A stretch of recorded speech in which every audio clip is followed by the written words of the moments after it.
चाहे बिहार हो या पश्चिम बंगाल, ओवैसी पर एक ठप्पा स्थायी है कि वो बीजेपी की बी टीम है। वोट में विभाजन करवाकर बीजेपी की राह को वो आसान कर रहे हैं। लेकिन इन आरोपों पर जब सवाल पूछा गया तो क्या जवाब मिला असदुद्दीन ओवैसी की पार्टी से, ये जाना आज तक संवाददाता मनोज्ञा लोईवाल ने पश्चिम बंगाल एआईएमआईएम के प्रवक्ता इमरान सोलंकी से बात करके। पश्चिम बंगाल के चुनाव में इस बार एआईएमआईएम भी पूरी तरह से मैदान में उतर रही है और साथ ही साथ चुनाव भी लड़ेगी। आने वाले दिनों में क्या होगी रणनीति, इस पर बात करने के लिए हमारे साथ इमरान सोलंकी, सदस्य हैं, स्पोक्स पर्सन है एआईएमआईएम के। क्या होगा बंगाल में, किस तरह से पार्टी अब आगे बढ़ेगी, क्या नए कदम है? हमारी जब मीटिंग हुई साहब से उनके घर पर, तो उन्होंने ये स्पष्ट कर दिया कि बंगाल का पूरा पॉलिटिकल सिनेरियो पूछा। जितने डिस्ट्रिक्ट में लोग काम करे, हर डिस्ट्रिक्ट से लोग गए थे। हमारा आगे नियम, ये काम करने का तरीका ये है, उन्होंने जब अकॉर्डिंग टू असदुद्दीन साहब उन्होंने जब बताया हम लोगों को सारी बातें सुनकर, तो हर हमारी डिस्ट्रिक्ट में कमेटी बनेगी। जितने भी लोग काम कर रहे हैं, पार्टी को भी एक सदर नहीं बनाया गया। हैदराबाद में हमारे पार्टी के एक्स मेयर जो है माजी हुसैन साहब, वो आ रहे हैं बंगाल, उनके हाथ में बंगाल की कमान दी जा रही है।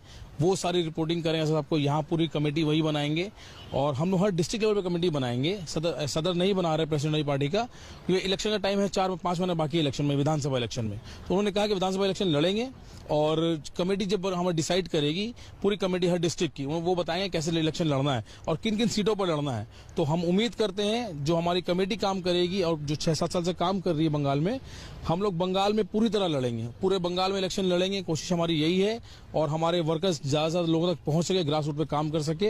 हम उम्मीद करते हैं कि इंशाल्लाह हम लोग सारे बंगाल में इलेक्शन लड़ेंगे और ग्रास रूट से काम कर रहे हैं हम लोग 7-8 साल से। कमेटी जो बनेगी वो फैसला करेगी, आगे ऊपर फैसला सदस्य साहब करेंगे कितनी सीटों पर लड़ेंगे। आपके और आरोप लगे हैं कि बीजेपी क्या प्लान बी पार्टी है, इसकी वजह से हर उन जगहों पर लड़ती है जहां पर विपक्ष को नुकसान हो, यानी कि बंगाल में सत्ता पक्ष। देखिए, आप मुझे बताइए, ये सवाल का जवाब तो साहब बहुत बार दिए और हम लोगों के सामने ये सवाल आता है। आपने सवाल क्या, ये जितना भी इंटरव्यू होता हमारा, उसमें सवाल आता है। आप मुझे बताइए, हम लोग अगर इलेक्शन लड़ते हैं, कोई भी पॉलिटिकल पार्टी, आज ममता बनर्जी ने जब पार्टी बनाई थी 1998 में, तो उन्होंने इलेक्शन लड़ा था, तो उसके लिए भी लोग बोलते थे कि ममता बनर्जी जो है वो वोट कटवा पार्टी है।